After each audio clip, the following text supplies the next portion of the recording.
The conference room went silent when the chair hit the floor. 20 executives watched as Madison Sterling, 8 months pregnant, fell to her hands and knees, scrambling to gather soaked presentation papers. Her husband's mistress stood over her, apologizing with empty eyes. Then her millionaire CEO husband laughed. "Pregnancy brain, babe. Maybe you should sit this one out." In that moment, Madison realized three things. First, everyone in that room knew about the affair. Second, they'd all been waiting for her to figure it out. And third, the humiliation she felt right then would be nothing compared to what her husband was about to experience. Because while Derek Sterling was busy planning to push his pregnant wife into early retirement, Madison had just received an anonymous email. $87 million. Offshore accounts, federal crimes. She had 4 days to decide. Stay silent and lose everything, or blow up her entire life to expose the truth. The security camera footage of that chair hitting the floor would eventually become SEC Exhibit A47. But nobody in that room knew it yet. Nobody knew that the pregnant wife they just watched get humiliated was about to become the most dangerous person in the building. This is the true story of a woman who spent 6 years being convenient and 4 days dismantling an empire. What happened next changed everything. The conference room on the 42nd floor of Hartley Industries overlooked Manhattan like a throne room surveying its kingdom. Floor-to-ceiling windows framed the city in glass and steel. 20 executives sat around a mahogany table that cost more than most people's cars, sipping coffee from bone china cups, waiting for the quarterly operations report. I stood at the podium, 8 months pregnant, wearing the navy maternity dress I'd bought specifically for moments like this. Professional, competent, proof that pregnancy didn't diminish capability. My hands rested on this presentation remote, steady despite the baby pressing against my lungs. Operations efficiency increased 12% this quarter, I said, advancing the slide. We've reduced waste across 3 departments, saving the company $4.2 million in operational costs. The numbers glowed on the screen behind me. 3 months of work, late nights reviewing processes while the baby kicked against spreadsheets balanced on my belly, early mornings coordinating with department heads while morning sickness made coffee taste like poison. The restructuring of the supply chain has eliminated bottlenecks in procurement, I continued. We're now operating at peak efficiency with reduced overhead. Polite nods around the table. Patricia Monroe, the only other woman on the board, smiled encouragement. My husband Chase sat at the head of the table, checking his phone. Sienna Blake, our CFO, sat 2 chairs down from him, legs crossed, taking notes. Or pretending to take notes. Her pen hadn't moved in 5 minutes. I was mid-sentence about vendor consolidation when Sienna stood. She wore a red power suit that probably cost $3,000, stilettos that clicked against marble like gunshots. She moved behind me to reach her seat at the far end of the table. That's when her heel caught my chair. Or that's what she said later. What I felt was a deliberate kick. Sharp. Precise. The chair shot forward. My center of gravity, already compromised by 35 pounds of pregnancy weight, couldn't compensate. I fell backward, caught myself on the table edge with both hands. The presentation remote clattered to the floor. My water bottle tipped, crashed, sent a wave of liquid across my carefully prepared parts. The room froze. 20 executives, $1,000 suits, matching expressions of uncomfortable witnessing. Not one person moved to help. "Oh my God!" Sienna's voice dripped with concern that never reached her eyes. "I'm so sorry. These heels, I didn't see your chair there." I was on my hands and knees, 8 months pregnant, gathering wet papers from the floor while water soaked through the knees of my dress. The baby kicked hard against my ribs. Protest or encouragement, impossible to tell. That's when my husband laughed. Not a nervous laugh, not an uncomfortable sound to break tension. A genuine, amused laugh that carried across the marble and glass like a declaration. "Pregnancy brain, babe." His hand settled on Sienna's shoulder. Proprietary, comfortable, the way he used to touch me. "Maybe you should sit this one out." The room erupted. Uncomfortable laughter from men who didn't want to seem humorless. Sympathetic sounds from Patricia Monroe, who at least moved to help me up. 20 people in that conference room, including my husband. Not one defended me. I picked up my fallen chair. The baby kicked harder now, rolling against organs that had nowhere left to go. My hands shook as I gathered the wet presentation papers, watching blue ink bleed across numbers that suddenly seemed meaningless. "I'll finish standing," I said. My voice came out steadier than I felt. "The quarterly operations report shows consistent improvement across all metrics. Department heads have exceeded the targets. The work continues." I spoke for 17 more minutes. Every word precise, every statistic memorized. The baby pressed against my bladder. My ankles throbbed in heels that barely fit anymore. Sienna sat in Chase's direct line of sight, crossing and uncrossing her legs, not taking notes. Chase asked 3 questions, all directed at Sienna about financial strategy, none about the operations I'd restructured, none acknowledging the efficiency gains I'd fought for through morning sickness and exhaustion. "Brilliant financial strategy, Sienna," Chase said as the meeting concluded. "This is exactly why we promoted you to CFO. I gathered my materials, moved slowly, carefully. The conference room emptied around me, 20 executives fleeing to offices, assistants, comfortable denial. Patricia paused at the door. "Are you okay?" "I'm fine." The lie tasted familiar, practiced. "Just pregnancy hormones." Patricia's jaw tightened. She knew better, but she left anyway. They all left. I stood alone in the empty conference room with wet papers in a chair that had clattered to the floor. My phone buzzed against my hip. Harper Mitchell, my best friend since college, now HR director. I saw the live stream feed come to my office. Now. I walked to the executive bathroom instead. Locked myself in the handicap stall, the largest one, the only one where my belly didn't press against the door. I sat on the closed toilet lid and took out my phone. Locked it, unlocked it, checked my reflection in the black screen, locked it again. My hands wouldn't stop shaking. The bathroom door opened. Heels clicked across tile. I recognized the sound of Sienna's stilettos. "I'm telling you, she's a liability now." Sienna's voice floated over the stall dividers. She was on her phone or talking to someone. "Emotional, distracted. Chase knows it. The board knows it. It's just a matter of time before we transition her out." The heels clicked away. The door swished shut. Silence pressed against my ears like water. I sat on that toilet for a long time. The baby kicked. Hard. Insistent. "I know," I whispered to my belly. "I know something's wrong. I've known for a while." The thing about knowing is that it requires action. And action requires admitting that your life is not what you've been pretending it is. That your marriage is performance. That your husband's laugh when you fell wasn't surprise. It was contempt.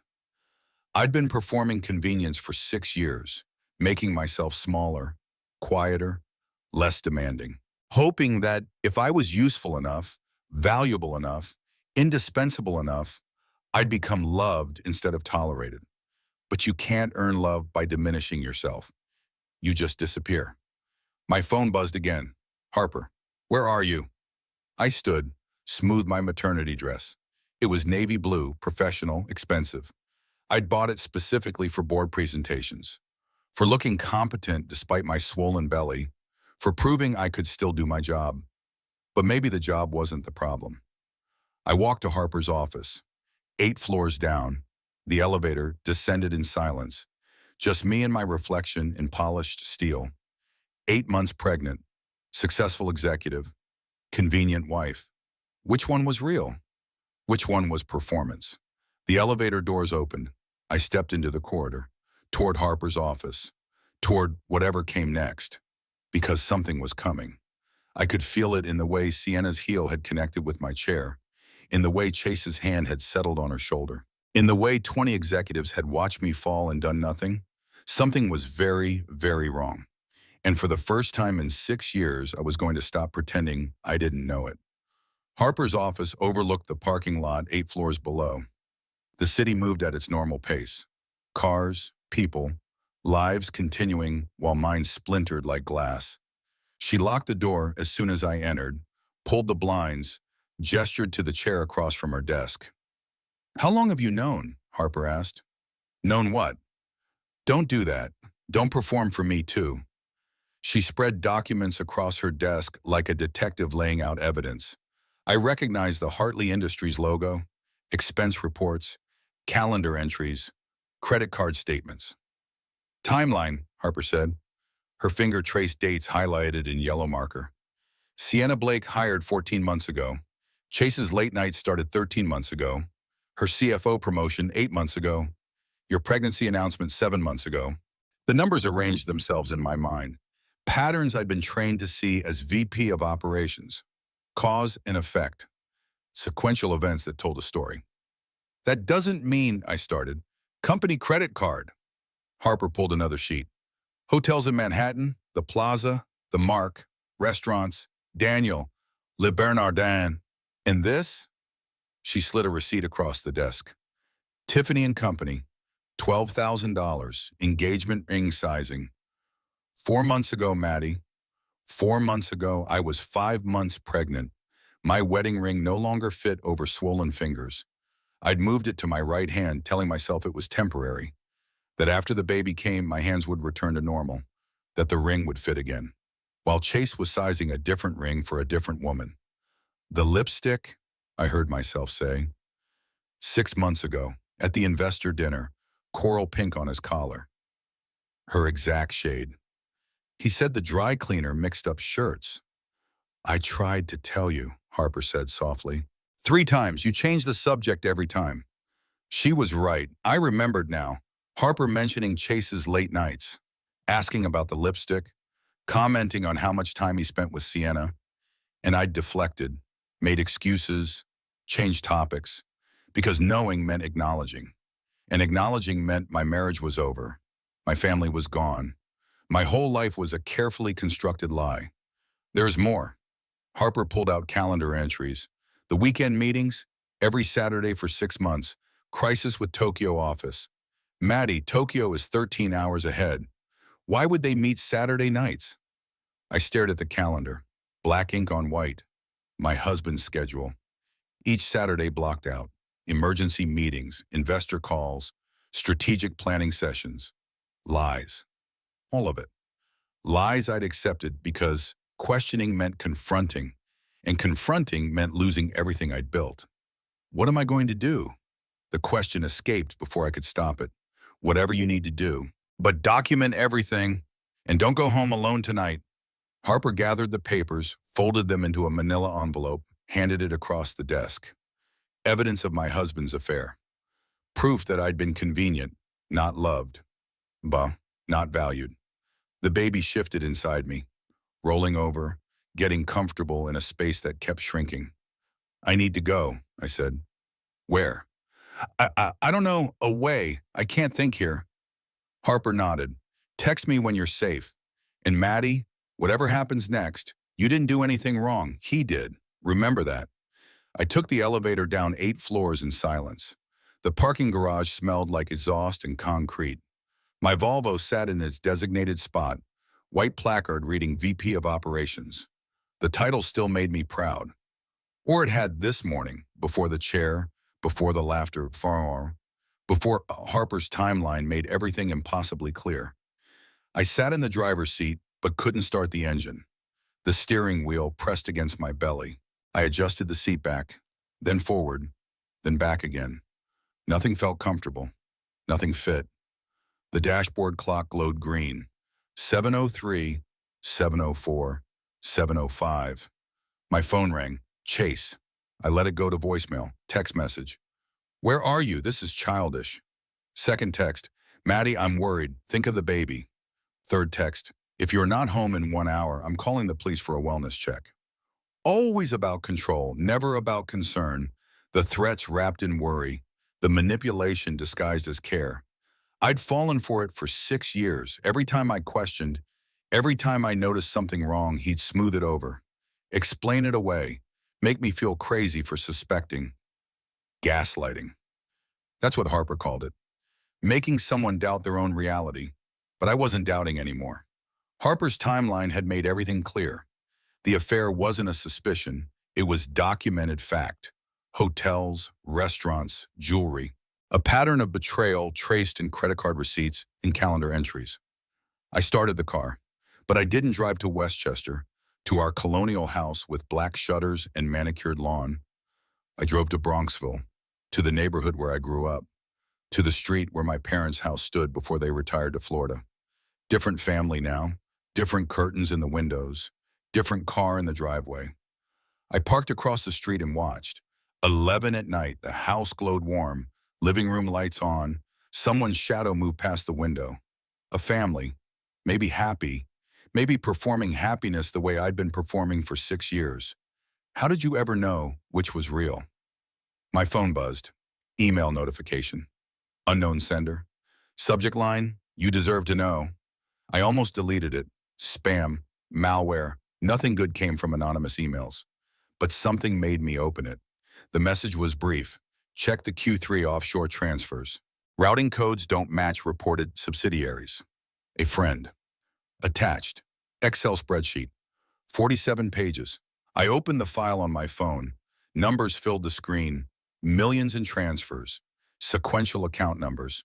Shell company names that sounded legitimate but weren't. Hartley Global Holdings, LLC. Sterling Bridge Ventures. Madison Capital Partners. My name. They'd used my name for a shell company. The dates coincided with the Siena's CFO promotion. The amounts grew larger over time. Someone was systematically moving money out of Hartley Industries, not just having an affair. Stealing. The question wasn't who, the question was how much. And why was someone telling me about it? I saved the file to my phone, started the car, drove to the Ritz-Carlton in White Plains. The desk clerk looked at my belly, my single overnight bag. Pity crossed his face. Business trip, he asked. Something like that. Room 847, 8th floor. City lights through floor-to-ceiling windows. King bed. I didn't have to share. Silence that felt like luxury. I ordered room service, club sandwich, fries, chocolate cake. The baby needed food. I needed fuel for what came next, whatever that was. I opened my laptop, pulled up the Delaware Public Business Registry, typed in the shell company names from the spreadsheet. 3 LLCs, all registered within 2 months of each other, all with the same registered agent. Sienna Blake, not Chase Sienna.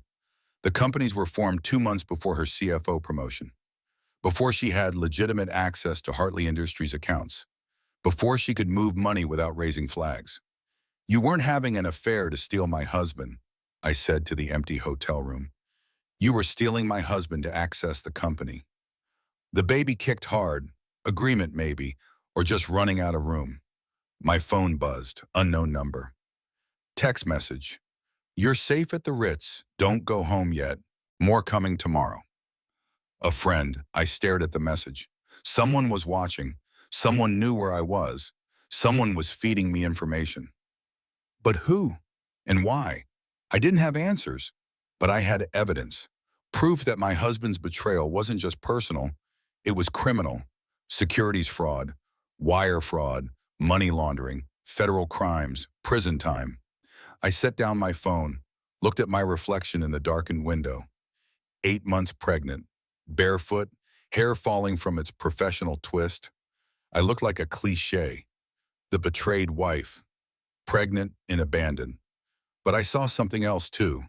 Set jaw, clear eyes, hands that had stopped shaking. I'm not the same woman who walked into that board meeting, I told my reflection. And I wasn't. That woman had been convenient, compliant, willing to ignore evidence if it meant preserving comfort. This woman knew the truth, and truth once known demanded action. I opened a new document on my laptop, started typing. Everything I'd discovered, timeline, evidence, questions that needed answers. Tomorrow I'd find more answers. Tomorrow I'd decide what to do with what I knew. But tonight in this hotel room with its king bed and city lights and silence I didn't have to share, I just let myself know the truth. My marriage was over. My husband was a criminal. My life had been a lie. And somehow, impossibly, I felt relief, because lies are exhausting, and I was so tired of pretending. The hotel robe was too small. I tied it under my belly instead of around it. 2 in the morning. City lights made the room glow like permanent dusk. I'd eaten the room service, every bite of the club sandwich, Every fry, every crumb of chocolate cake. The baby needed fuel. So did I. The spreadsheet glowed on my laptop screen. 47 pages of financial transfers, Cayman accounts, Delaware LLCs, routing numbers that didn't match any legitimate Hartley Industries subsidiaries. I pulled up my own calendar and cross-referenced it with the offshore transfers. The pattern emerged within minutes. Every major movement of money happened during my business trips. Chicago for operations reviews, Boston for efficiency audits, San Francisco for site inspections. While I was gone, making the company better, Chase and Sienna were moving millions. I'd been so proud of my work. 12% efficiency increase, 3 departments restructured, cost savings that impressed the board. I'd worked through morning sickness, through exhaustion, through the baby pressing on my lungs until I couldn't breathe right. And Chase had smiled, nodded, said nothing. Because my work didn't matter. I was useful for optics, for appearing to be the family man investors wanted to see. After the baby came, they'd transitioned me out. Health reasons, early retirement. I'd be 54, too young for retirement, old enough to seem finished. My mind traveled backward through 14 months, through every moment I'd explained away, every red flag I'd sewn into a quilt of denial. The investor dinner, lipstick on Chase's collar, coral pink, Sienna's signature shade. The dry cleaner mixed up the shirts, he'd said. I'd believed him, wanted to believe him, needed my marriage to be real. The weekend meetings, every Saturday for 6 months. Tokyo office crisis, but Tokyo was 13 hours ahead. Why meet on Saturday nights? I'd never asked, never pushed, afraid of what I'd find. The way Sienna looked at me during my pregnancy announcement. 7 months ago, the full board assembled. Chase's hand on my shoulder. We're having a baby. Everyone had applauded, except Sienna. She'd smiled, but her eyes held something else. Not surprise, pity. She'd known then, known that I was marking myself as temporary, as soon to be obsolete. Pregnancy meant maternity leave, meant distraction, meant Chase would need someone else to lean on. And Sienna had positioned herself perfectly. I stood, paced the hotel room, 8 steps to the window, 8 steps back. My body knew something my mind hadn't accepted yet. This wasn't just an affair. This was systematic, planned, executed with precision. The hotel room felt smaller, the walls pressed in like the truth I'd been avoiding. An email arrived, 2:47 a.m., same anonymous sender. Subject, SEC anonymous tip line instructions. 3 attachments. Step-by-step guide for submitting securities fraud evidence. Template for protecting whistleblower identity. Contact information for Detective James Bradford, SEC investigations. I opened each document, read every word. The instructions were detailed, specific. Whoever sent this a new securities wall knew what evidence the SEC needed, knew how to keep me safe while exposing the fraud. I looked at the spreadsheet again.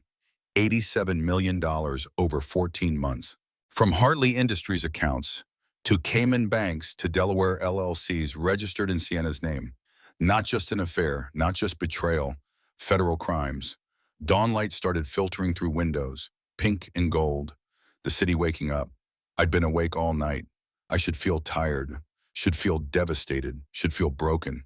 Instead, I felt clear, focused, angry in a cold, controlled way that felt like power.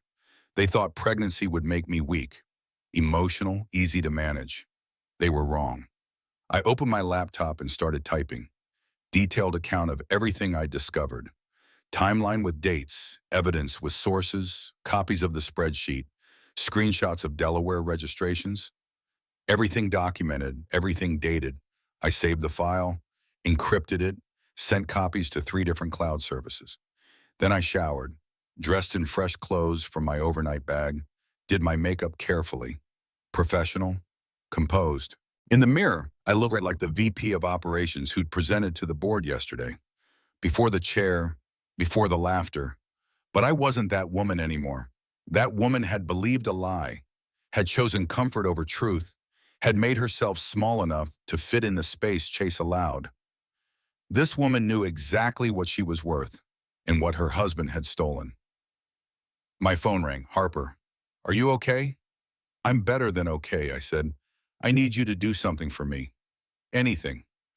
Print every expense report, every calendar entry, every email that mentions Sienna, before they can delete anything. Silence. Then, you're going after them. I'm going to the SEC today. Can you meet me for breakfast? Scarsdale Cafe. 1 hour. I'll bring everything. I packed my bag, checked out of the hotel. The morning felt different, sharper, more real than the last 6 years had been. I'd spent so long pretending, performing the role of happy wife, successful executive, woman who had it all together. Now I could stop pretending.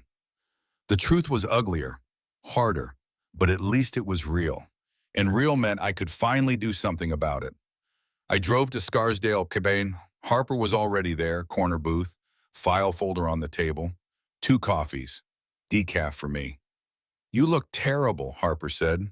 I didn't sleep. Did you go home? Briefly, Chase and Sienna were there having a conversation about my convenient exit strategy. Harper's expression hardened.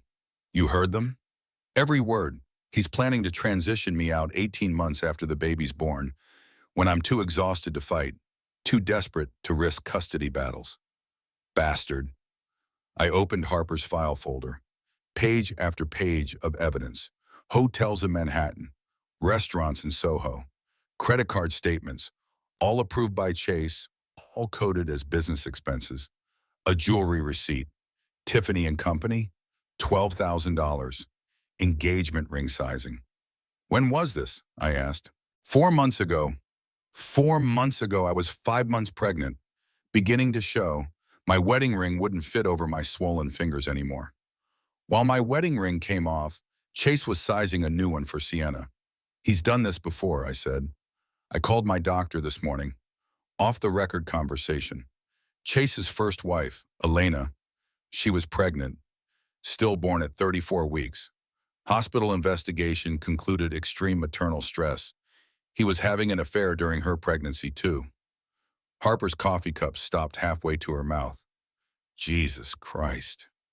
Dr. Sullivan gave me the name of a family attorney, someone who specializes in high-asset divorces, someone who, quote, hates men who pull this shit. Are you going to call her? Already did. Appointment at 3 this afternoon. We talked for another hour about the timeline, the evidence, the offshore fraud, the systematic way Chase and Sienna had been stealing while I traveled for work. I need you to keep printing everything, I said, like before they notice, before they start deleting. I already set up automatic backups. Everything goes to a personal cloud account. They can delete all they want. I have copies. You could lose your job. Harper smiled. Good. I don't want to work for these people anyway. We finished our coffee, made plans to meet again. Harper left first. Strategic, not obvious. 2 executives having breakfast wasn't suspicious, but we needed to be careful now. I sat alone in the cafe, pulled out the business card Dr. Sullivan had given me. Catherine Morrison, Morrison Law, family attorney specializing in high-asset divorces. I dialed. Morrison Law. I'd like to schedule a consultation. Dr. Rebecca Sullivan referred me. My name is Madison Hartley. Pause. Hartley Industries? Yes. How soon can you come in?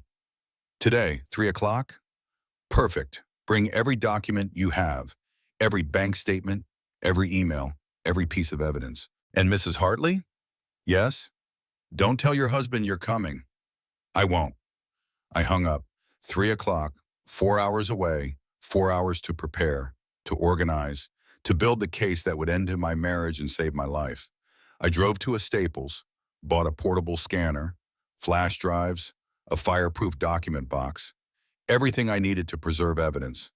Then I drove to a storage facility, rented a small unit under my maiden name, Madison Porter, paid cash for 6 months, somewhere to keep copies, somewhere Chase couldn't access. By 2:30, I had everything organized, documents scanned, cloud backups verified, physical copies in the storage unit, evidence secured. I drove to Cat Morrison's office in White Plains, 5th floor of a modern building. Glass and steel, views of the city. Cat Morrison was 52, Gray hair cut sharp, Armani suit that cost more than my monthly salary used to be. Eyes that missed nothing. Tell me everything, she said. I did. The affair.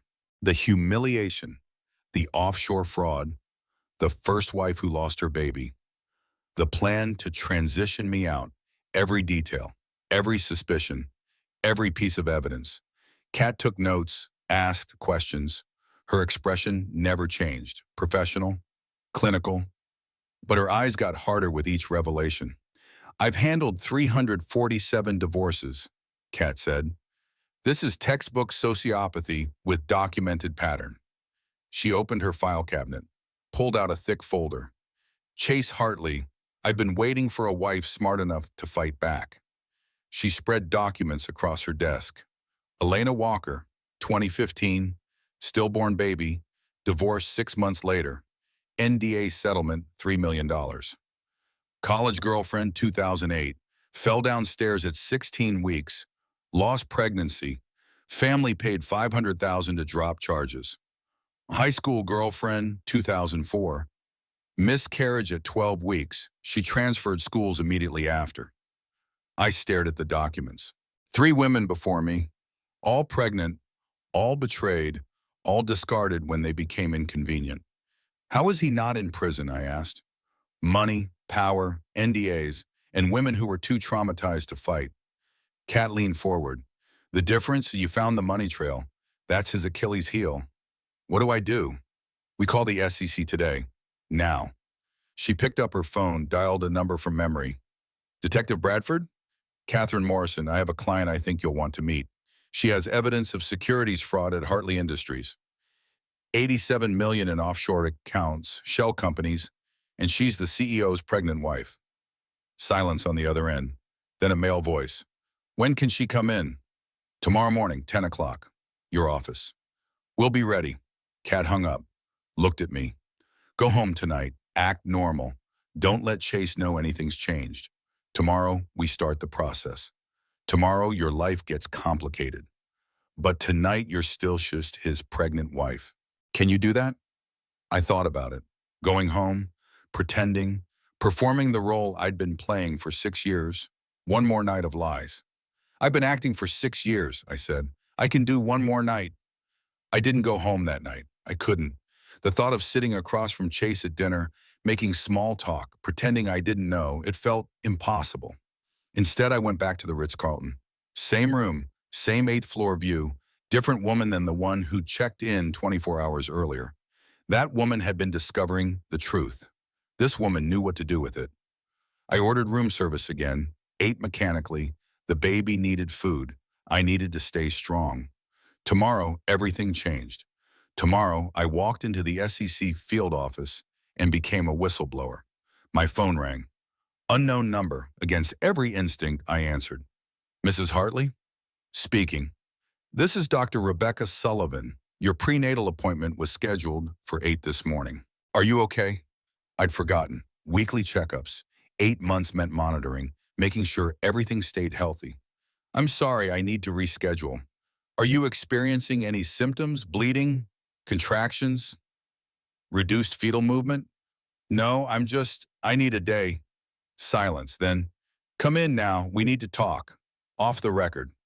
Dr. Sullivan's office was in Scarsdale, 15 minutes away. I drove there on autopilot, checked in, sat in the waiting room with 3 other pregnant women, all glowing, all seemingly happy, all possibly lying too. Dr. Sullivan called me back. Exam room, closed door. The doctor's face held something other than professional distance. How long have I been your OB-GYN, she asked. 3 years. And how many times have you missed an appointment? Never. Madison, off the record, as someone who cares about you, not as your doctor, I need to tell you something. She sat, pulled her chair close. I delivered Chase Hartley's first wife's baby 7 years ago, stillborn at 34 weeks. The room tilted. First wife, I managed. He told me I was his first marriage. Elena Walker. She left New York after the divorce.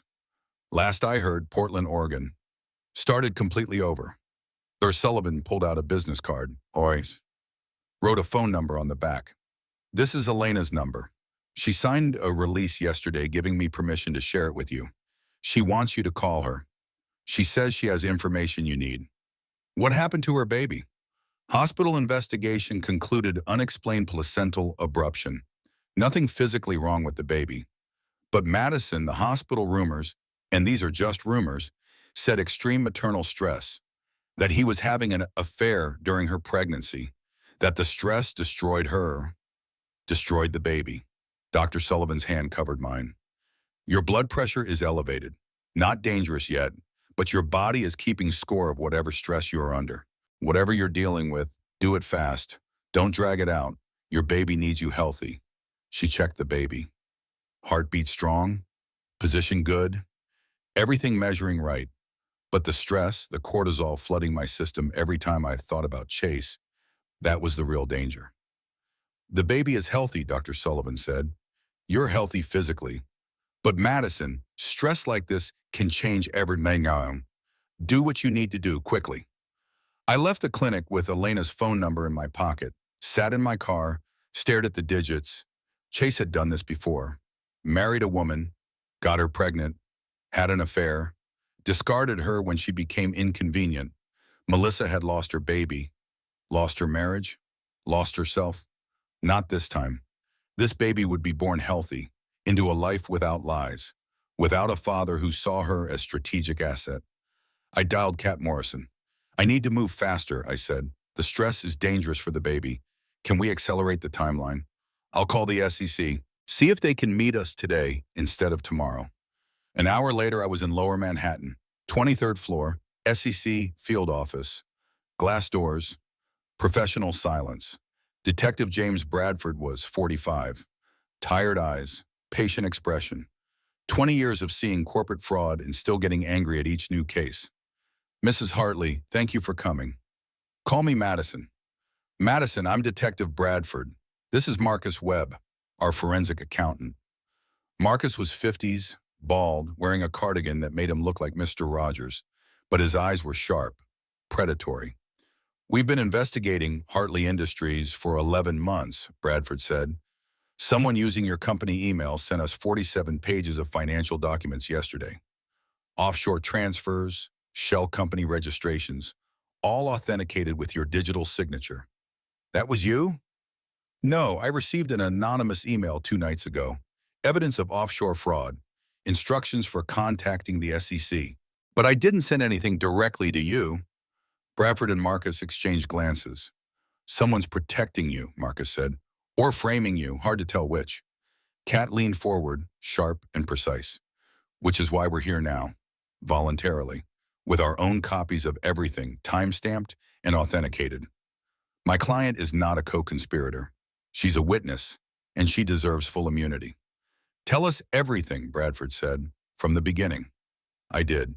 3 hours of testimony, the affair, the board meeting, the chair, Chase's laugh, the anonymous email, the offshore transfers, the shell companies in Sienna's name, the timeline showing systematic fraud coinciding with Sienna's promotion. I told them about Elena, the first wife, the stillborn baby, the pattern of discard. Marcus spread documents across the conference table, highlighted sections, traced money flows. Your husband and Ms. Blake have been systematically moving investor capital offshore. 87 million over 14 months. They're very good, but they got greedy, started moving larger amounts, triggered our algorithms. We've been building this case for almost a year, Bradford said, but we couldn't connect the Cayman accounts to Hartley Industries. The shell companies were too well hidden. Until now. With your documentation, we have everything we need. What happens next? I asked. We move fast. Before they realize we're closing in, before they can delete evidence or move money. He paused. We need your cooperation. Full disclosure. And Madison, we need you to wear a wire. The baby kicked hard. My hand went to my belly. I'm 8 months pregnant. One board meeting, that's all. Get them talking about the offshore accounts, the transfers, their plans. We need them to incriminate themselves. Audio evidence to match the financial evidence. If anything feels wrong, say, I need some water. That's the abort signal. We'll be listening real time. I looked at Kat, at Bradford, At my reflection in the conference room window, a pregnant woman about to become an informant. When? I asked.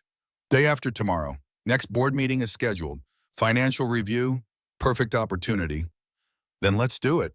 They fitted me with a wire in a tech room, FBI specialist. Thin microphone taped under my maternity blouse. Receiver clipped to my bra. Battery pack in my purse. It'll pick up everything within 15 feet, the tech said. Don't touch it, don't adjust it, just act natural. Kat drilled me on protocols. What to say, what not to say, how to guide conversation without being obvious. You're not trying to entrap them. You're asking questions any concerned executive would ask. About offshore accounts, about Cayman transfers, about financial strategy.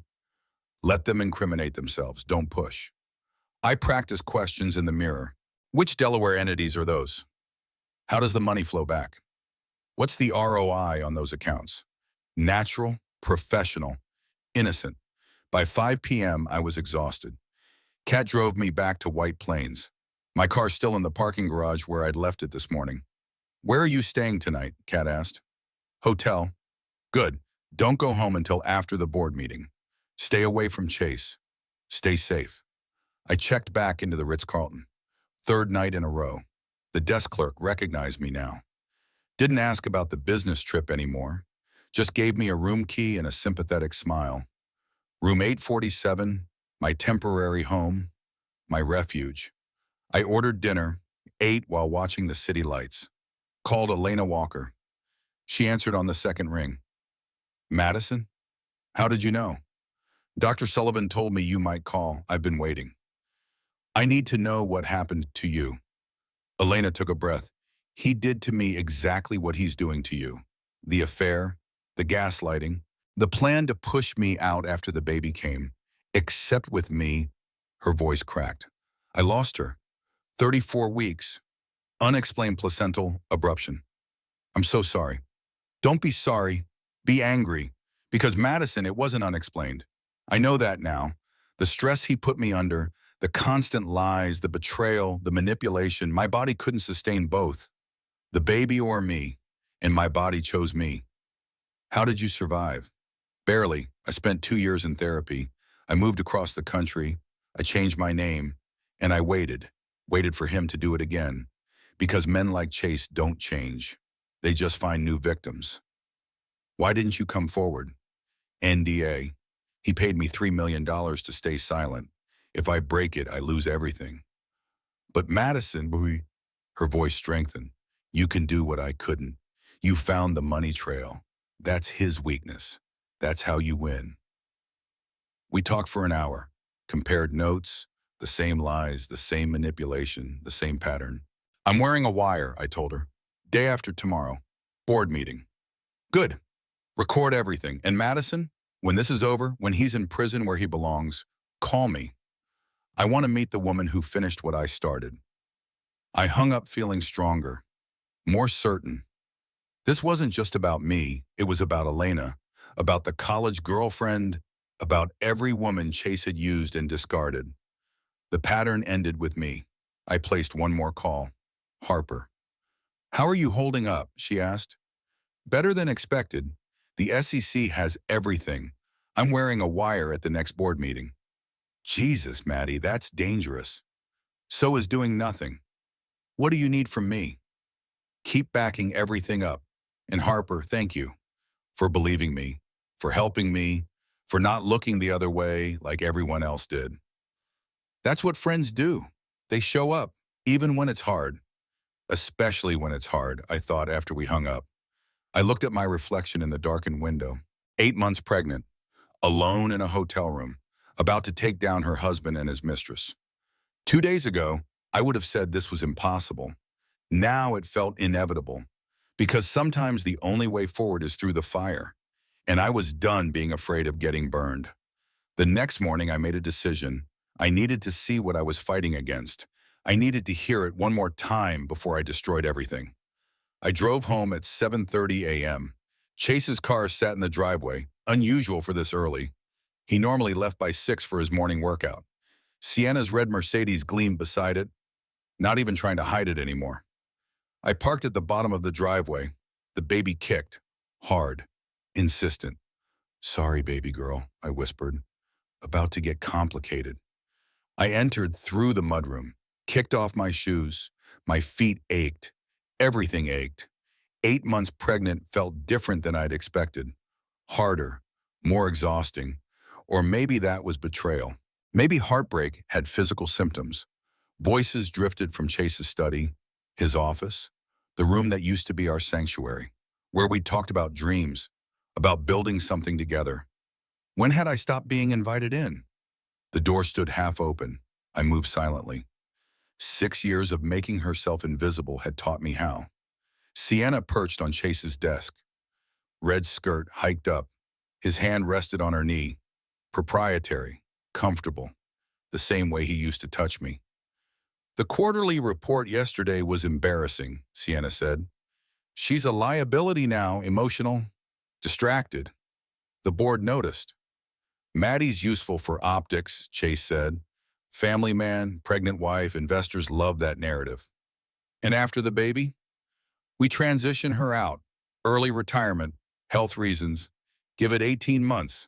She'll be too exhausted with the kid to fight, too desperate to risk custody battles. Sienna laughed. You're terrible. I'm practical. She served her purpose, built out operations, made the company look good. Now we need her to exit gracefully, without drama, without questions. What if she doesn't? She will. Maddie always does what's expected. It's what makes her so convenient.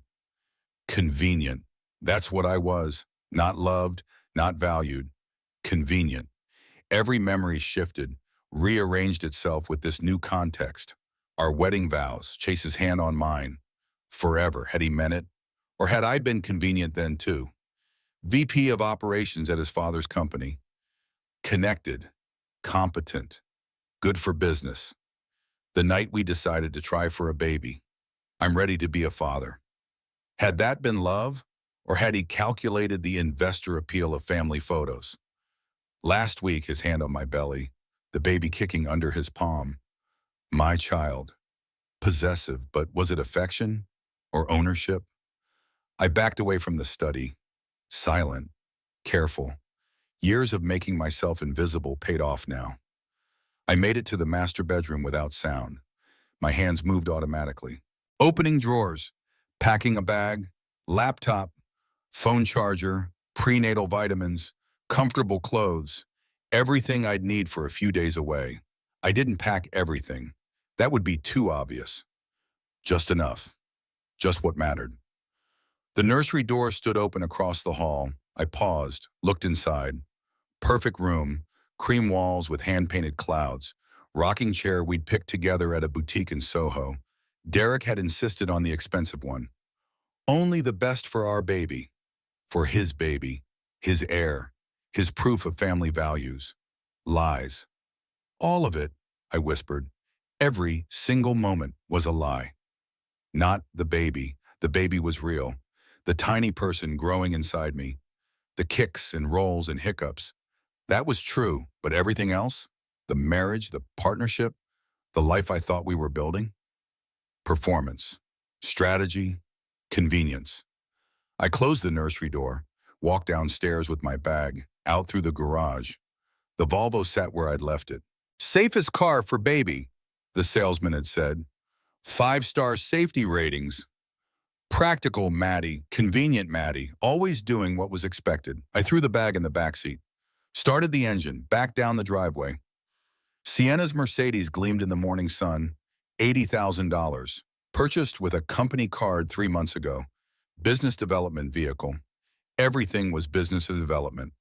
The hotel rooms, the jewelry, the restaurants, all coded properly, all approved by the CEO, all theft. I drove back to the hotel, spent the day preparing. Tomorrow was the board meeting. Tomorrow I'd wear the wire. Tomorrow everything changed. That evening my phone rang. Chase, where have you been? With Harper.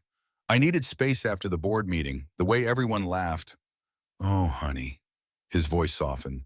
Concerned husband mode activated. That was nothing. Sienna feels terrible. She wants to apologize properly. Come home. I'm ordering Thai food. We'll have dinner. Clear the air. A trap. Obviously a trap, but also an opportunity. What time? I asked. 7. See you then. I called Kat immediately. He wants me home for dinner, with Sienna, to apologize. Don't go. What if I wear the wire? Silence, then. You're not supposed to have it until tomorrow. Can I get it today? This might be our chance. Maddie, that's dangerous. If they suspect, they won't. I've been performing for 6 years. I can do one more dinner. More silence, then I'll call Bradford. An hour later, I was back in the SEC tech room. Same specialist, same equipment, and thin microphone under my maternity blouse, receiver in my bra, battery pack in my purse. Remember the abort signal, the tech said. I need some water. Say it clearly. We'll extract you immediately. Bradford pulled me aside. You don't have to do this today. We can wait for the board meeting. He invited me, both of them. They're going to talk about the offshore accounts. I can feel it. This is our chance. Then be careful, be smart. And Madison, you're one of the bravest people I've ever met. I drove home, pulled into the driveway at 6:55, Chase's car in the garage, lights on throughout the house. Normal evening, normal Tuesday. Nothing had changed except everything had changed. The front door opened before I reached it. Chase stood backlit, concerned husband, worried father-to-be. Where have you been? I've been calling all day. I stayed with Harper last night. I needed space after yesterday's board meeting. The way everyone laughed, I felt so humiliated. His expression softened, or performed softening. Hard to tell the difference anymore. Come here. He pulled me into a hug, the baby pressed between us, his hand on my back. Proprietary, possessive. I'm sorry about yesterday. Sienna feels terrible. It was an accident. I know, I overreacted. Pregnancy hormones. He pulled back, studied my face, looking for cracks in the performance, looking for signs I knew more than I was saying. I kept my expression neutral, exhausted, emotional. Everything he expected from his pregnant, convenient wife. Are you okay? He asked. I'm tired. I just wanted to take a bath and go to bed. Have you eaten? I grabbed something. Let me order you dinner. What do you want? This was the Chase people saw. Attentive, caring, the husband who ordered his pregnant wife's favorite foods, who made sure she rested, who played his role as perfectly as she played hers. Thai, the usual. He ordered pad Thai, spring rolls, mango sticky rice, everything I actually liked. He knew my preferences, my favorites. He'd studied me the way he studied business competitors, learned my patterns, used them against me. The doorbell rang. Sienna, right on time, carrying bags of Thai food, wearing a soft pink sweater instead of her usual power suits. Apologetic expression, perfectly calibrated. Madison, I'm so glad you're here. I felt horrible about yesterday. The chair, it was completely accidental. These heels. She gestured at sensible flats. I'm being marked more careful now. It's fine, I overreacted. We sat at the dining room table, spread out the Thai food, enough for 5 people, not 3. Abundance as peace offering. Chase poured wine for himself and Sienna. Water for me. Never asked any more. Just assumed. The pregnant wife. Limited. Restricted. Convenient. So, Chase said, casual, like this was normal dinner conversation. The quarterly numbers look good. The offshore counts are performing well. My pulse quickened. The wire was recording. I needed to keep him talking. Which offshore accounts? I asked. Innocent, curious. The Cayman subsidiaries. And the newer LLCs, Sienna added. The Delaware entities we set up last year. Its returns have been excellent. I didn't realize we had Delaware entities. When did those get approved by the board? Chase and Sienna exchanged glances. Brief, telling. Board gave me discretion for international expansion, Chase said. The Delaware companies are just holding entities. Tax optimization, standard practice. But 87 million seems like a lot for holding entities. Silence. Fork scraping against plate. Ice settling in glasses. How do you know about the 87 million? Sienna asked. Voice careful, controlled. Shit. Pushed too hard. I saw it in the quarterly report, the international transfers line item. That's aggregated, Chase said. His eyes narrowed. Multiple transactions. Multiple accounts. How did you get to 87 million specifically? Think. Stay calm. I pulled detailed reports, part of my operations review. I like to understand the full picture. Madison. Chase's voice went cold. Those accounts aren't part of operations. That's Sienna's domain, financial strategy. You don't need to concern yourself with that. But I'm VP of operations. If we're moving that much capital offshore, it impacts domestic operations. Supply chain financing, vendor payments. Chase stood. I think we've talked enough business for tonight. Madison, you look exhausted. Why don't you head upstairs? Sienna and I will clean up. Dismissed, managed, the convenient wife sent away while the adults finished their conversation. Actually, I said, I'm interested too. Understanding the financial strategy would help me align operations more effectively when I return from maternity leave. The lie came smoothly. The good executive, eager to learn, to contribute, to be valuable. Sienna's smile tightened. There's really not much to explain. We move money to low-tax jurisdictions. It grows. We bring it back when favorable treaty windows open. Standard corporate practice.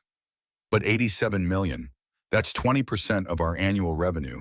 Seems high for standard practice. Drop it, Madison. Chase's voice cut like ice. This isn't your area. You don't need to understand everything. Just trust that Sienna and I know what we're doing. Trust, the word he'd used for 6 years. Trust me. Trust that I'm working late for good reasons. Trust that the lipstick is dry cleaning mistakes. Trust that I'm not destroying our life while you carry our child. I do trust you, I said, soft, compliant. I'm just trying to be a better executive. After the baby comes, you can sit down with Sienna, and she'll explain everything. But right now, you need to focus on your health, on the pregnancy, on preparing for motherhood. Let us handle business. There it was, the dismissal, the transition starting now. Not in 18 months. Now, while I was still pregnant, still vulnerable, still convenient, the baby kicked hard. My hand went to my belly. You're right. I'm tired. Thank you for dinner, Sienna, and for the apology. Of course, we're all family here. Family. The word twisted like a knife. I climbed the stairs, heard their voices drop to whispers below. In my bedroom, I pressed my ear against the door. She's asking too many questions, Chase said. About the offshore accounts, about the 87 million. How did she even know that number? The quarterly reports. She must have pulled detailed financials. We need to restrict her access tonight before she digs deeper. I'll call AT, have her credentials downgraded. Operations only, no financial systems. What if she's already pulled everything? Then we delete what we can. Cover tracks, move money faster. The Tokyo deal closes next week. After that, we liquidate the Cayman accounts. Even if she has evidence, we'll be gone. My hand went to the wire under my blouse. Every word recorded, every admission captured. My phone buzzed. Text from Bradford. That was perfect. We have everything we need. Extraction team ready. Say the word and we get you out tonight. I texted back. I can do one more night. Execute tomorrow as planned. You're sure? I'm sure. Let's finish this. I didn't sleep that night. Just lay in the guest room. I couldn't share a bed with Chase anymore, listening to the house settle around me. Tomorrow was the board meeting. Tomorrow, federal agents would burst through those conference room doors. Tomorrow, Chase and Sienna would be arrested. Tomorrow, I stopped being convenient. The next morning, I left before Chase woke up, drove straight to the hotel, couldn't risk seeing him, couldn't risk him reading something in my face. I was in the hotel coffee shop at 6 a.m. when Ryan Hartley walked in. Chase's father, 72 years old, company founder, the man who'd built Hartley Industries from nothing. He saw me, walked over, asked, "May I sit?" I should have said no, should have protected my position. But something in his face, guilt, regret, made me gesture to the empty chair. "Mr. Hartley." "Ryan, please." He sat heavily, ordered coffee, looked at me with tired eyes. I owe you an apology, a massive one. For what? For raising him, for enabling him, for looking the other way when I should have stopped him years ago. He slid a manila envelope across the table. Elena wasn't his first. There was a girl in high school, 16 years old, got pregnant, fell downstairs at his graduation party, lost the baby. Her family wanted to press charges. My coffee turned to ash in my mouth. What happened? I paid them $500,000 to go away. Told myself he was young, stupid, scared, that he'd grow out of it. His voice broke. He didn't grow out of it. He got better at it. The envelope contained police reports, medical records, settlement agreements, a pattern spanning 20 years. Why are you giving me this now? Because I saw him laugh at you. In that board meeting, when you fell, and I saw my son, really saw him, the monster I created by protecting him from consequences. He slid a second envelope across the table. This is everything. His juvenile record, sealed, but I kept copies. The college girlfriend's medical records. Her family gave me these after I apologized and voided their NDA. Elena's hospital reports. She signed a release. And most importantly, my access codes to every Hartley Industries account. Board meeting minutes, executive communications. You're giving me everything. I built this company for my family. Chase isn't family anymore. He's a criminal. And you? He looked at my belly. You're carrying my granddaughter. She deserves better than a father in prison. But she deserves the truth. Why not stop him yourself? You're on the board. You have power. Because he's my son, and I'm weak. I've proven that for 38 years. He stood to leave. But you're not weak. You're the strongest person in this story. So I'm giving you the weapon. All you have to do is pull the trigger. He left. I stared at the envelopes on the table. Evidence of a pattern. Proof that Chase had been doing this his entire adult life. Documentation that would ensure he went to prison. And his father had given it to me. I called Kat immediately. Ryan Hartley just gave me everything. Police reports going back to high school, medical records from all the previous victims, access codes to company accounts. Kat, he's helping us. Why? Guilt, redemption, maybe love for his granddaughter. Does it matter? Not if the evidence is legitimate. Bring it to the board meeting. We'll give it to Bradford. What about Ryan? Will he be charged? For what? Paying settlements isn't illegal. Covering up crimes is, but these are old cases. Statute of limitations has passed on most. And honestly, we need his testimony more than we need to prosecute him. I spent the morning organizing Ryan's documents, adding them to my own evidence, building a case so airtight that Chase couldn't slip through any crack. By noon, I was back at the hotel, War Counsel with Kat, Harper, Bradford, and Marcus Webb. Evidence spread across the bed, offshore transfers, Ryan's documents, wire recordings, shell company registrations. We have enough for arrest warrant, as Bradford said. Securities fraud, wire fraud, conspiracy to commit fraud. We moved this afternoon during the board meeting. What about custody, Kat asked. He'll use the arrest to claim Madison caused his downfall out of vengeance, that she's unstable. We have the timeline.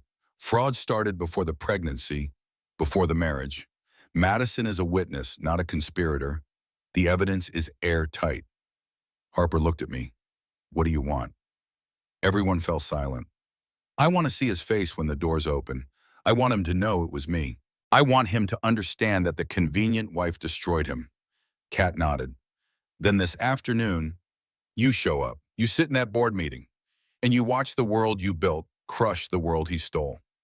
The conference room filled at 9:55 a.m.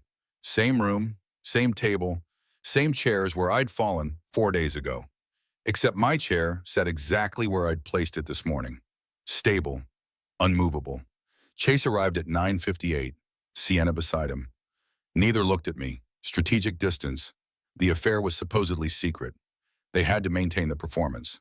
Ryan entered last, sat across from Chase. Their eyes met briefly. Chase had no idea what was coming. 20 board members, coffee, small talk. Normal quarterly meeting. Robert Sterling, board member, called the meeting to order. Operations report first. Madison? I stood. 8 months pregnant. Navy maternity dress. The same one from 4 days ago. Quarterly operations exceeded projections. 12% efficiency increase. Cost savings across 3 departments. The work continues. Polite applause. Professional acknowledgement. I sat, the baby kicked. Strong, healthy. Financial review, Sienna? Sienna stood, red suit, confident. She advanced slides showing charts, graphs, everything looking legitimate. Our offshore strategy continues to pay dividends. The Cayman accounts returned 11% this quarter. Delaware entities generated additional tax savings of $3.2 million. I raised my hand. Can you explain the Delaware entity structure? For the board's benefit. I've been trying to understand how the money flows. Sienna's smile tightened. It's complex. Multiple jurisdictions, tax treaties, currency hedging. But Ryan founded this company on transparency. I interrupted. Don't we owe it to all board members to understand our financial structure? Ryan nodded. Madison's right. Transparency matters. Sienna, walk us through it. The Delaware entities, how they connect to Cayman, how money moves. Sienna looked at Chase. Help me. Chase stood. The structure is proprietary, competitive advantage. If our competitors understood our tax strategy, they could replicate it. We prefer to keep these details confidential, even from the full board. Confidential from your own board? Ryan's voice sharpened. That's not how I ran this company. Times have changed, Dad. Competitive intelligence, industrial espionage. We have to protect our strategies. By hiding them from the people who oversee this company, tension crackled. Board members shifted uncomfortably. My phone buzzed under the table. Bradford, 2 minutes out. I'm sure it's fine, I said, playing peacemaker. Chase and Sienna obviously have the company's best interests at heart. If they say the strategy is sound, we should trust them. Trust, the magic word. Chase relaxed. Thank you, Madison. Now, if we can move on to Q4 projections, the conference room doors burst open. 8 people entered. Suits, badges, federal agents. Detective James Bradford led them. Nobody move. We have warrants for the arrest of Chase Hartley and Sienna Blake. The room froze. 20 board members. 2 criminals. 1 pregnant whistleblower. 8 federal agents. Securities fraud, wire fraud, tax evasion, money laundering, conspiracy to commit fraud. Chase's face went white, then red. His eyes found me. Knew immediately. You did this? Bradford stepped between us. Actually, Mr. Hartley, you did this. Mrs. Hartley just provided documentation of your crimes. 2 agents approached Chase with handcuffs. You have the right to remain silent. Anything you say can and will be used against you in a court of law. Sienna tried to run. An agent blocked the door. She spun, panicked, trapped. This was your plan, she screamed at Chase. The Delaware entities were your idea. I have emails. I have recordings. You're not pinning this on me. I have no idea what she's talking about, Chase said, voice cold. Sienna handled all offshore accounts independently. I trusted her. She betrayed that trust. You bastard! 2 agents grabbed her. Then you'll both go to prison, Bradford said calmly. You can sort out who's more guilty there. They cuffed Chase, cuffed Sienna, read them their rights. Professional, efficient, the machinery of justice grinding into motion. Ryan stood shaking. Is this true, everything they're saying? I met his eyes. I'm sorry, Ryan. I found evidence 3 days ago. 87 million moved to offshore accounts. Shell companies registered in Sienna's name. Systematic fraud over 14 months. I contacted the SEC. I gave them everything. My son. His voice cracked. My son stole from the company his mother built. Dad, I can explain. Don't say another word. Your mother would be ashamed. Ryan looked at me. Thank you for protecting the company, for having the courage my son lacked. The agents perp walked Chase and Sienna past the remaining board members. Past Ryan, past me. Chase stopped. looked at me, really looked. First time in years, he actually saw me. I loved you. No, Chase. My voice was steady, quiet, final. You loved what I could do for you. There's a difference. They took him away. Santa screaming, blaming, unraveling. The conference room emptied, board members fleeing, lawyers arriving, chaos spreading like wildfire. I stood at the window, watched Chase and Sienna loaded into separate federal vehicles. News cameras already gathering outside. Someone had tipped off the media, probably Kat. Control the narrative. Get ahead of the story. The baby kicked hard, strong, insistent. You just saw your father arrested, I said, hand on belly. I'm sorry, but you also saw your mother stand up. Remember the second part? Harper appeared beside me. Holy shit. You actually did. We did it. You gave me the files. Someone gave me the offshore evidence. Kat gave me protection. Bradford gave me the opportunity.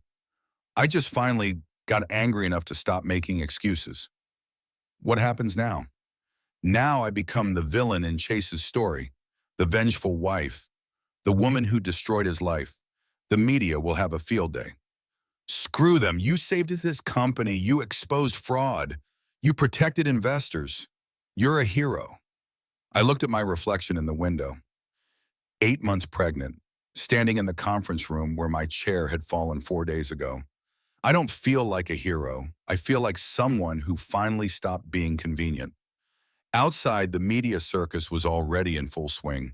Cameras flashed. Reporters shouted questions. Mrs. Hartley, did you know about the fraud? Is it true you're divorcing him?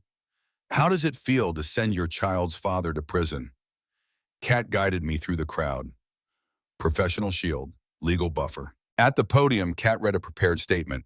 My client, Madison Hartley, acted as a concerned citizen and corporate executive. She discovered evidence of securities fraud. She reported it to appropriate authorities. She cooperated fully with federal investigators. She looks forward to Hartley Industries recovering from this betrayal. No further questions. We pushed through to Kat's car, drove away from the chaos. Where to? Kat asked. Hospital. I'm having contractions. What? Since when? Since the agents walked in. I thought it was adrenaline, but they're getting stronger. Kat drove fast. White Plains Hospital. Emergency entrance. Labor and delivery. The contractions were real. Strong. 6 minutes apart. Okay, baby girl, I whispered. Ready or not. Harper arrived within 20 minutes. Kat stayed too. Between contractions, I asked, where's Chase? Federal holding. No bail. Trial starts in 6 months. Good. The hours passed. 7 a.m., 9 a.m., 11 a.m. Normal labor. Painful. Exhausting. Real. In a prison cell somewhere, Chase paced. His lawyer brought news. The evidence is overwhelming. Wire recordings, financial documents, testimony from your father. I'm recommending you take a plea. How long? 15 years, maybe 12 with good behavior. My daughter will be born today. I won't meet her until she's in middle school.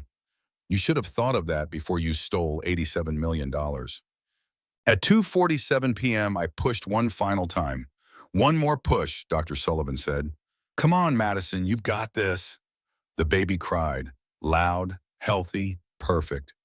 It's a girl. Perfect. She's perfect. They placed her on my chest, tiny, warm, real. I cried, first real tears in days. Hi, baby girl. I'm your mom, and I promise you, you'll never have to make yourself small for anyone. Harper took a photo, sent it to Ryan. Your granddaughter, Harper Elizabeth Hartley, 7 pounds, 3 ounces, healthy. Ryan texted back, beautiful. Thank you for letting me know. Give Madison my love. Outside the hospital, media vans gathered. News of the birth broke immediately. Whistleblower wife gives birth as husband awaits trial. 6 months later, the courtroom was packed. Chase in an orange jumpsuit, Sienna beside him, separate lawyers. The judge read the verdict. On the count of securities fraud, guilty. Wire fraud, guilty. Money laundering, guilty. Conspiracy, guilty. Chase's face crumpled. Mr. Hartley, you are sentenced to 15 years in federal prison. Ms. Blake, you are sentenced to 22 years. The gavel fell. Final. Board meeting the next week. Different energy. Ryan at the head of the table as interim CEO. I'm retiring, effective immediately. I'm recommending the board appoint Madison Hartley as our new chief operating officer. Applause. Genuine. I entered with baby Harper in a carrier. 6 months old. Perfect. I accept. On one condition, we establish the Hartley Whistleblower Protection Fund for employees who report fraud. Protected, supported, believed. Seconded, came from multiple board members. All in favor? Unanimous. I met Elena Walker for coffee, first time in person after months of phone calls. I never got to name my daughter, Elena said. What would you have chosen?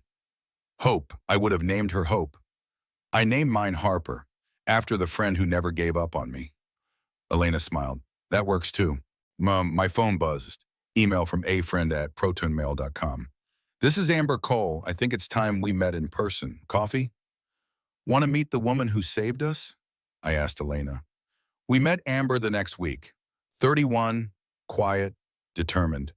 She'd been a junior analyst at Hartley Industries 3 years ago. Discovered the irregularities, tried to report them, got silenced, forced out. I've been gathering evidence ever since, Amber said, waiting for the right moment, the right person. When I saw what happened in that board meeting, when Sienna kicked your chair and Chase laughed, I knew you were the one who could finish it. Why didn't you come forward yourself? I signed an NDA. I was young, scared, broke. They paid me $50,000 to go away and never speak about what I found. But NDAs don't cover crimes. And when you contacted the SEC, I sent them everything I had, using your email so it looked like it came from you. So you'd have credibility.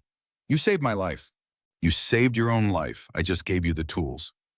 1 year after Chase's arrest, I stood at the podium of a different conference room, speaking at a women's leadership summit. They wanted me convenient, I said, quiet, compliant. What they got was catastrophic. The audience laughed, applauded. For 6 years, I made myself small. I excused the inexcusable. I performed convenience because I thought if I was useful enough, I'd become loved.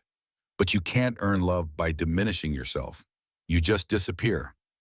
I told them about the chair, the laughter, the offshore accounts, the wire, the raid. The hardest part wasn't exposing the fraud. It was admitting I'd known something was wrong for years. That I'd chosen comfort over truth. That I'd made myself convenient instead of valued. I paused, let the words settle.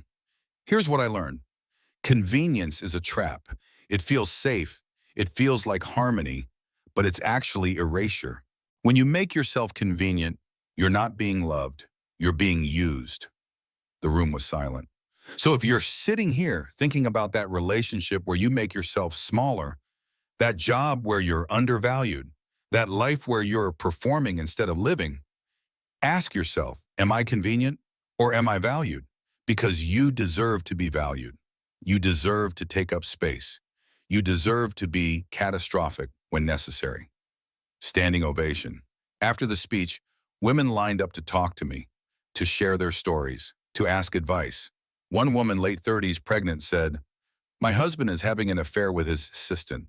Everyone at his company knows. I found hotel receipts, but I'm scared to leave. I have 2 kids, no job, no money of my own." I gave her my card.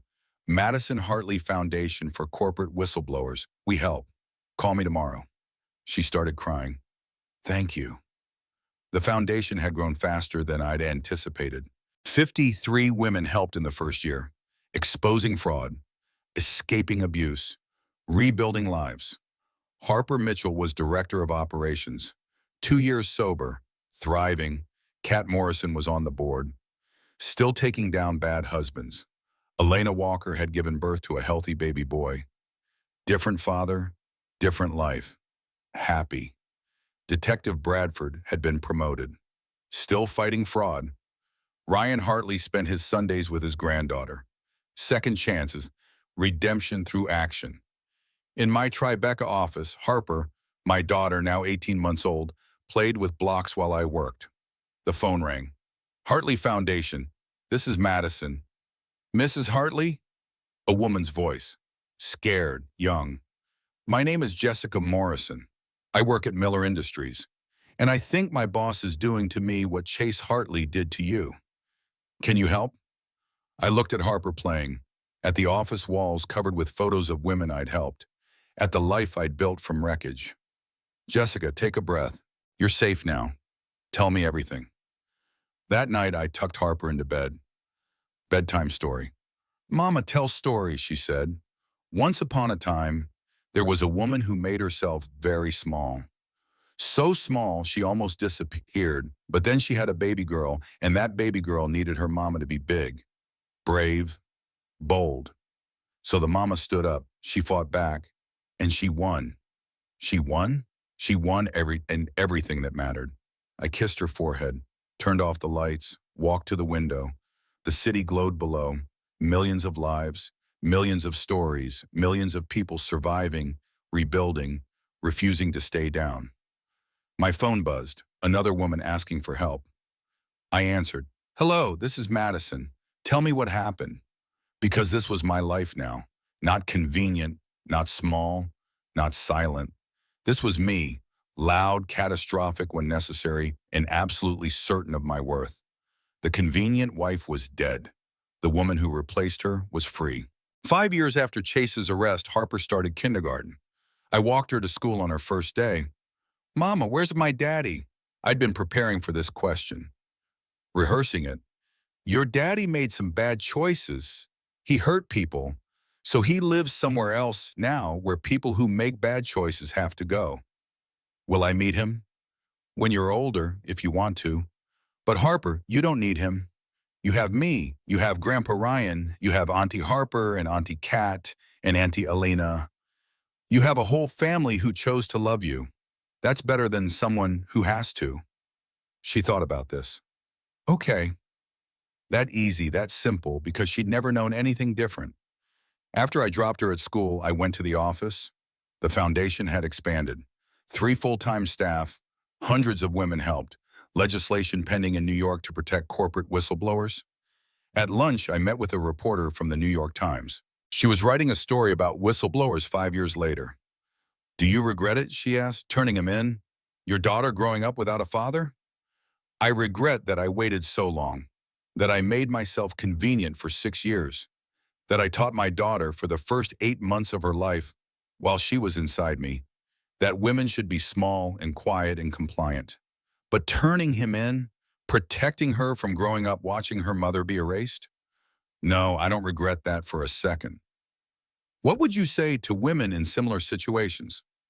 That convenience is not love, that being useful is not being valued, and that the moment you realize you're making yourself smaller to fit someone else's idea of who you should be, that's the moment you need to stand up and take up all the space you deserve. Even if it costs everything, especially then, because what you're calling everything, that's just the illusion, the performance, the lie. When you lose that, you gain yourself. And yourself is worth more than any convenient life. That evening, I sat in my apartment with Harper. We made dinner together. Well, she stood on a stool and stirred while I did the actual cooking. Normal evening, normal life. My phone rang. Blocked number. I almost didn't answer. "Hello? Madison Hartley?" "Speaking." "This is the warden at FCI Otisville. Your ex-husband, Chase Hartley, has requested a phone call with you. Will you accept?" 10 seconds of decision. "No, tell him no." "Are you sure?" "Completely. And please note in his file, no future contact attempts. I have nothing to say to him." "Understood." I hung up. Harper looked at me. "Who was that?" "Nobody important." 6 months later, Chase tried again. This time through his lawyer, requesting visitation with Harper. Kat handled it. He has 0 custody rights. No visitation. The court was very clear. His parental rights were not terminated, but he has no claim until she's 18 and can decide for herself. He'll fight it. Let him try. We have documentation of his fraud, his pattern of harming pregnant women, his plan to use your daughter for optics. No judge will give him access. She was right. The motion was denied. Harper turned 6, 7, 8. She excelled at school, made friends, played soccer, took piano lessons, had a normal, happy childhood. She knew her father existed, knew he was in prison, knew someday she could meet him if she wanted. She never asked. When Harper was 12, a girl at school said, "Your dad's a criminal." Harper came home upset. "Mama, Chloe said Daddy stole money and you turned him in. Is that true?" We sat on the couch. This was the conversation I'd been dreading. "Yes, that's true. Your dad stole $87 million from his company, and I discovered it, and I reported it to the government, and he went to prison. But you were married to him." "I was." "Doesn't that make you a snitch?" I took her hands. "Harper, there's a difference between snitching and whistleblowing. Snitching is telling on someone to save yourself. Whistleblowing is exposing harm to protect others.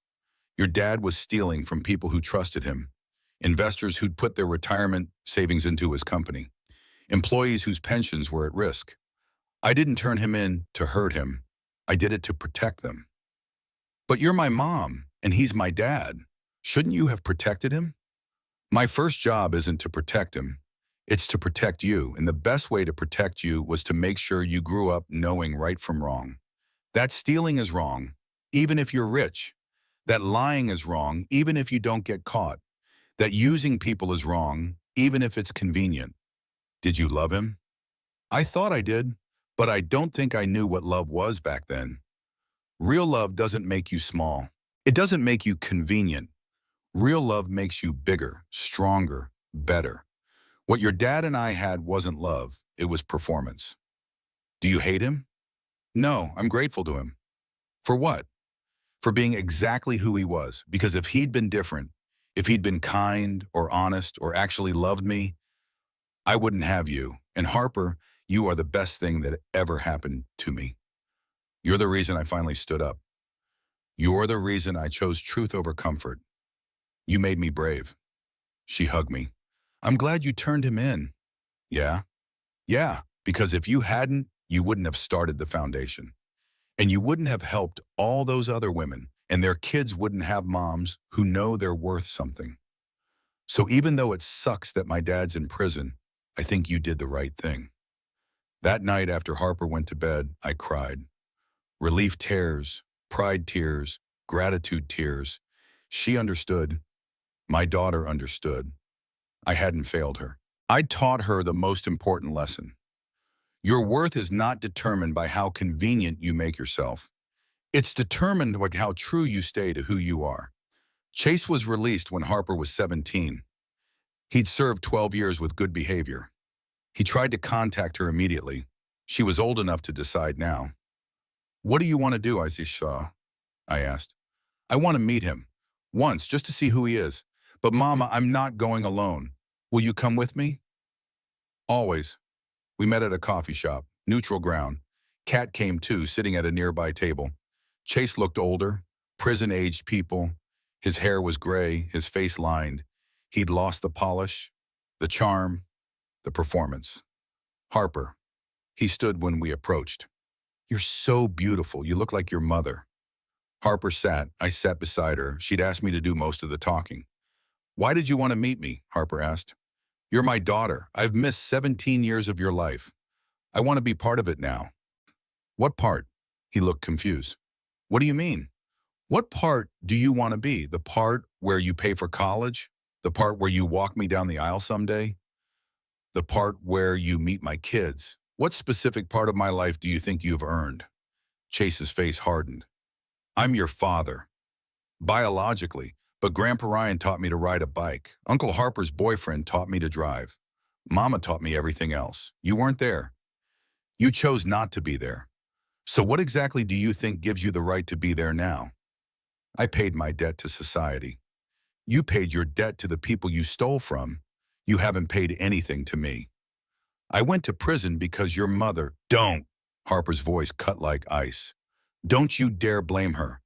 You went to prison because you stole $87 million, because you committed federal crimes, because you chose money over integrity. That's on you, not her." Chase looked at me. really looked. Maybe seeing me clearly for the first time. You turned her against me. I didn't have to. You did that yourself. Every choice you made, the stealing, the lying, the planning to push me out, those were your choices. Harper knows the truth. And the truth is, you never saw either of us as people. We were convenient until we weren't. Harper stood. I came here to see if I was missing something. If there was some part of you worth knowing. But there isn't. You're just a man who made bad choices and can't take responsibility for more of them. I don't need that in my life. Harper, I'm going to college next year. Columbia. I'm studying business ethics and corporate governance. I'm going to do what Mama does. Help people expose fraud and rebuild their lives. I don't need a father who taught me what not to do. I already learned that by watching you go to prison. She walked out. I stood to follow. Chase grabbed my arm. You did this. No, Chase. You did this. I just stopped cleaning up your messes. I pulled free, walked out, found Harper in the parking lot, crying. I'm proud of you, I said. I thought I'd feel something, anger or sadness or something, but I just feel nothing. He's nobody to me. That's okay. He doesn't get to be somebody just because he wants to be. He has to earn it, and he hasn't. We drove home. Harper's decision was made. She never saw Chase again. Harper graduated from Columbia, started working at the foundation, became director of legal affairs at 25. I watched her grow into the woman I'd hoped she'd become. Strong, clear, certain of her worth. She never made herself convenient. Now, sitting in my office at 62 years old, I look at the photos on my wall. Hundreds of women. All of them fought back. All of them chose truth over comfort. All of them survived. The foundation has helped over 3,000 women in 28 years. The legislation we fought for passed. Whistleblowers are protected now. The system is better. Not perfect, but better. My phone rings. Same call I've been taking for 3 decades. Hartley Foundation, this is Madison. Mrs. Hartley, my name is... Another woman, another story, another chance to help. Tell me everything, I say, because this is my life. This is what came from that moment when I finally stopped being convenient. A life of purpose, a life of impact, a life worth living. The convenient wife is dead. Long live the woman who replaced her. 3 months ago, I was diagnosed with stage 3 ovarian cancer. The doctors say I have maybe a year. Harper is with me. She's 34 now, married. 2 kids of her own. She's taken over the foundation. Mama, there's something I never asked you. Ask. Do you regret any of it? The fight, the exposure, everything that came after? I think about this. Really think. I regret waiting so long. I regret 6 years of making myself small. I regret teaching you, while you were inside me, that women should be convenient.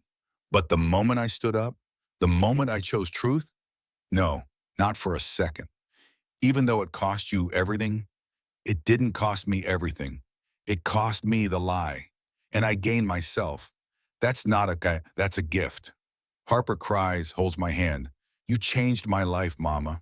You taught me I'm worth something, that I don't have to make myself small, that being catastrophic when necessary is okay. That's all I ever wanted, for you to know your worth, to never settle for convenient, to take up space. I will, I promise. Then I did my job. 2 weeks later, I die, peacefully, at home, surrounded by people I love. Harper speaks at my funeral. My mother spent 6 years being convenient. She spent 30 years being catastrophic. And the world is better because she chose the latter. She taught me that truth is worth fighting for, that convenience is not love, that you can't earn worth by diminishing yourself. To every woman here who's making herself small, stop, stand up, take up space, be catastrophic when necessary. My mother would want that for you. She'd demand it of you because she knew the convenient wife gets discarded, but the woman who refuses to be convenient, she changes the world. The Madison Hartley Foundation continues. Harper runs it. Her daughter, Hope, named for what Elena would have chosen, will run it someday. The work continues. And somewhere in every woman who stands up, who refuses to be convenient, who chooses truth over comfort, I'm there too. Not as a ghost, as a legacy. The convenient wife died that day in the boardroom when Chase laughed and I finally saw him clearly.